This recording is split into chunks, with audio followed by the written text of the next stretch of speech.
हमारी शांति प्रिय आंदोलन को ताकत के जरिए कुचलने का प्रयास न करे। आज किसान इतना समर्थ है और किसान की आवाज आज पूरे देश में बुलंद है।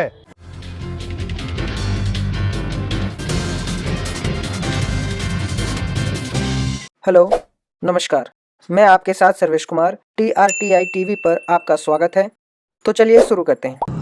साथियों, जय छोटू राम, जय जवान, जय किसान। आज मैं सबसे पहले जो हमारे भिवानी से किसान भाई गिरफ्तार किए गए हैं, प्रशासन से हम ये कहना चाहते हैं उनको तुरंत छोड़ा जाए और इस तरह की हरकत प्रशासन न करे।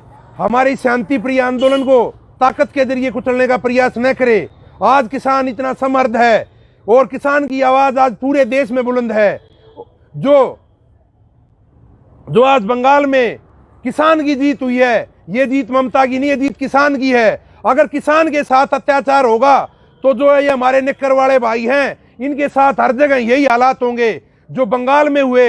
जैसे पंजाब वाले भाइयों ने इनका बिल्कुल सुपड़ा साफ किया, यही हालात उत्तर प्रदेश के चुनाव में होने वाले हैं। जहां भी पीपी टेकेंगे वहां पे यही हालात इनके सामने खड़े होंगे।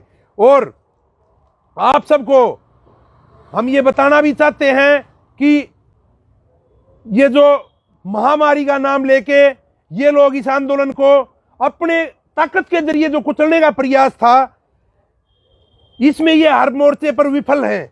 विफल ये किस लिए हैं? तब ये बंगाल में हर रोज अपनी रैलियां कर रहे थे तो वहां इन्होंने बीमारी नहीं बताई। आज हर तीसरे आदमी को बीमारी ये लोग बताते हैं।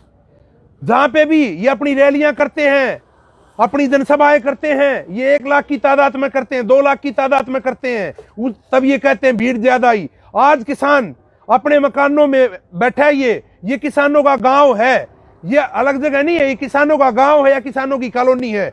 जो हमारे चारों बॉर्डर हैं, टीकरी बॉर्डर है, दासा बॉर्डर है, सिंधु बॉर्डर है, Ghazipur border, Palwal border, Shahjahanpur border, तो ये हमारे घर हैं या हमारे गांव हैं। हमारे गांव है। गांव में आदमी जैसे अपना जिस हिसाब से रहता है, ऐसे ही परिवार है हमारे, ऐसे ही पड़ोस है।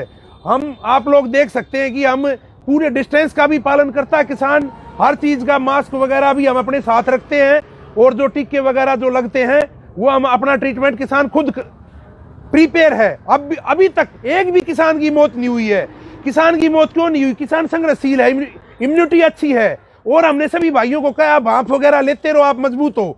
और हम उसी हिसाब से सभी भाइयों को भी हमने गाइड किया है कि भाप गाड्डे गुड्डे पीते रहो। और हमारे तो कभी से ये जो हमारे पूर्वज हैं वो भी पहले से ही गाड्डे वगैरह पीते आए थे। वही देसी दवाई आज हमारे को तुरंत तंदुरुस्त रखने के लिए काफी है। तो सबसे पहले तो मैं बताना चाहूंगा, किसी भी मोर्चे पर एक भी किसान की मौत नहीं हुई है। जिसको भी 2-4 को हुआ है तो वो तुरंत ठीक हो गए हैं और ठीक भी घर में रह के ठीक हो गए हैं। अभी मैं अपने परिवार की बता सकता हूं, मेरे परिवार के 2 सदस्य घर में रह के बिल्कुल ठीक हो गए हैं।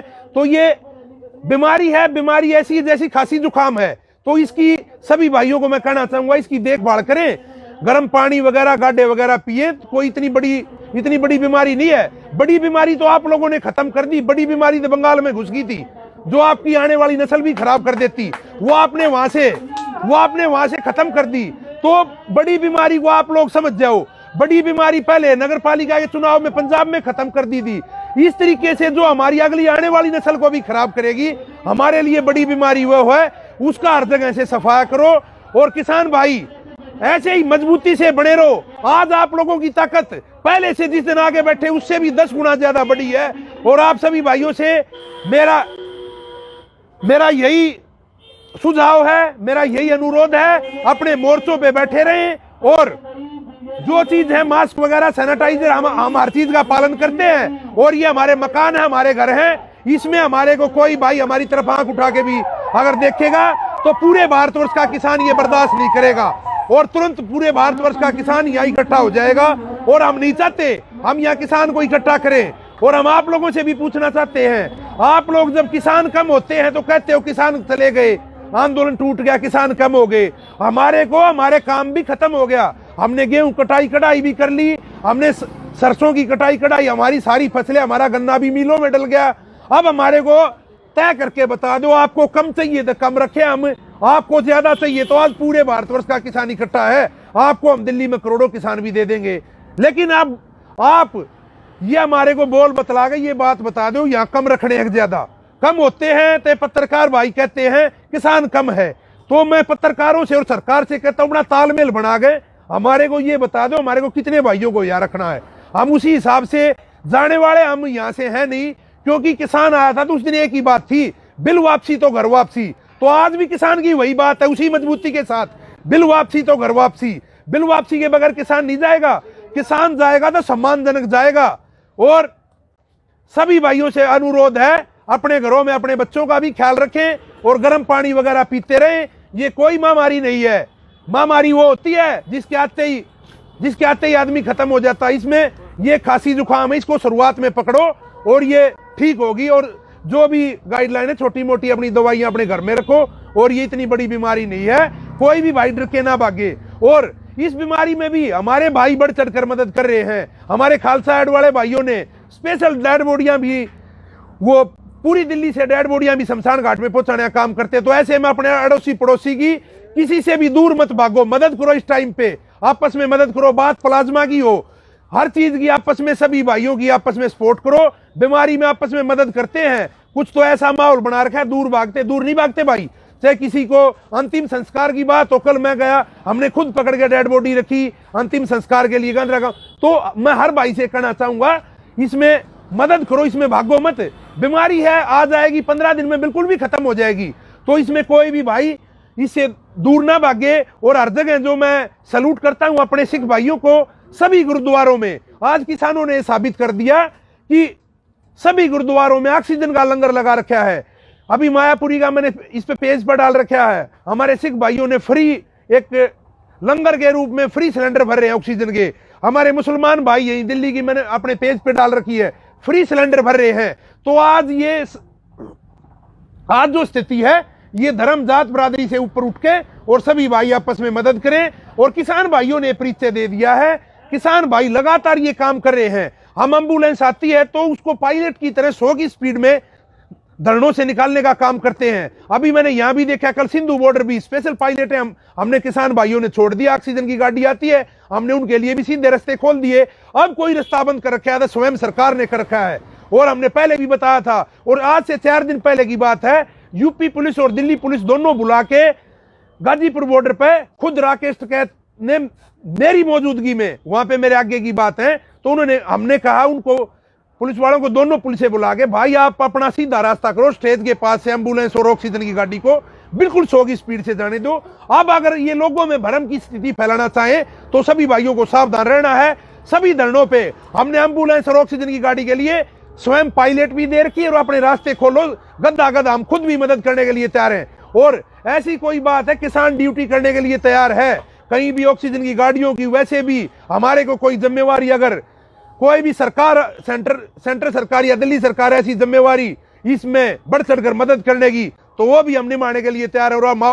और अभी तक किसान मोर्चा अपने आप से कुछ भी निभा रहा है। देखो ये पूरे सभी बॉर्डरों पे ये मास्क दिए गए हैं, देखो सभी बॉर्डरों पे ये मास्क, सैनिटाइजर, खुद हम अपने उससे, हम और पब्लिक को भी, हम दिल्ली की पब्लिक को भी, ऑक्सीजन की सप्लाई की बात हो, हर चीज की किसान बढ़ चढ़कर मदद कर रहा है। और किसान ने मदद इसलिए भी करनी चाहिए, किसान की इम्यूनिटी मजबूत है और किसी का भला करने से कभी आफत नहीं आती। तो कोई भी भाई इसमें पीछे ना हटे, चाहे दाह संस्कार की बात हो, इस मौके पे पीछे ना हटे। मेरे सामने ऐसी बनी है, हमारी टीम, मेरे भाई हैं और साथ में हमारी पूरी 30 लोगों की टीम है। हमने 40 बोटियां पंजाबी बाग वाले शमशान घाट में पहुंचाई। तो ऐसी बनी है कि खुद के बच्चे मना करते हैं, भाई ऐसे मत भागो। और ये बीमारी अब आई है, ये कुछ दिन में, ये आने वाले 25 दिन में या 1 महीने में आपको बीमारी नहीं मिलेगी। और किसान आज भी अपनी मांगों को लेकर मुखर है और किसान यूं ही बैठा रहेगा। अगर सरकार को किसान के बारे में सोचना है तो किसान को सम्मानजनक घर भेजना पड़ेगा। किसान के साथ किसी प्रकार की छेड़छाड़ की तो किसान ये बर्दाश्त नहीं करेगा। यहाँ पे करोड़ों में आदमी होगा, ये हमने पहले भी बता दिया था। किसान किसी तरीके से कमजोर नहीं है, किसान बिल्कुल मजबूत है और उसी मजबूती से आज बैठे हैं जिस मजबूती से किसान शुरुआत में आया था। तो मैं ये सरकार को ये कहना चाहूंगा, किसी तरीके का भरम न पाड़े और किसान के साथ कोई छेड़छाड़ करने का प्रयास न करें। और ये तीनों काले कानून भी निरस्त हों और एमएसपी पे एक्ट बनाए, उस दिन किसान अपने घर जाएगा। अन्यथा किसी बात पे भी किसान बीच में समझौता करने वाला नहीं है। हाँ, मैं ये प्रधानमंत्री जी से ये बात जरूर कहना चाहूंगा कि आप लोगों को, इस सरकार को एक शर्म आनी चाहिए, जिसको आप लोग अन्नदाता नाम देते हैं। अन्नदाता मतलब एक भगवान का रूप होता है अन्नदाता, जो पूरे देश का पेट भरता है। भारतवर्ष के किसान के पास आज सरप्लस अनाज है। भारत देश की 135 करोड़ जनसंख्या है और इसके पास 200 करोड़ का पेट भरने का अनाज है। तो आज अनाज भी सरप्लस है और किसान और कमेरे के बच्चे, मिलिट्री की बात हो या बीएसएफ, सीआरपी या अपनी पुलिस फोर्स, सभी फोर्सों में किसान के बेटे हैं और देश की सुरक्षा का काम भी आज किसान कर रहा है, किसान और कमेरा, और देश का पेट भरने का काम भी किसान कमेरा कर रहा है। तो इसके साथ किसी प्रकार का भी अन्याय बर्दाश्त नहीं होगा। अगर किसी प्रकार का अन्याय करने की कोशिश की तो किसान तो खेती करना छोड़ देगा और उसके बच्चे सीमा से नहीं रहेंगे तो क्या रहेगा। आज कहते हैं किसान देश की रीढ़ की हड्डी है, किसान और जवान को मार दोगे तो देश अपनी कमर सीधी नहीं कर पाएगा। तो मैं तो अब भी कहना चाहूंगा, देर आए दुरुस्त आए, भगवान आप लोगों को आज भी सद्बुद्धि दे और किसान और जवान का सम्मान इस देश में किया जाए। अगर इस देश को तरक्की के रास्ते पे लेके जाना है तो किसान और जवान का सम्मान रखा जाए। जय हिंद, जय जवान, जय किसान। इसी के साथ अगर आप इस वीडियो को फेसबुक पर देख रहे हैं तो पेज को जरूर लाइक करें। अगर आप इस वीडियो को यूट्यूब पे देख रहे हैं तो हमारे इस चैनल को सब्सक्राइब करें। साथ ही लगे बेल आइकन को भी दबाएं ताकि हर नोटिफिकेशन आप तक जल्द से जल्द पहुंच सके। हमारे साथ जुड़े रहने के लिए आपका तहे दिल से धन्यवाद। Thank you.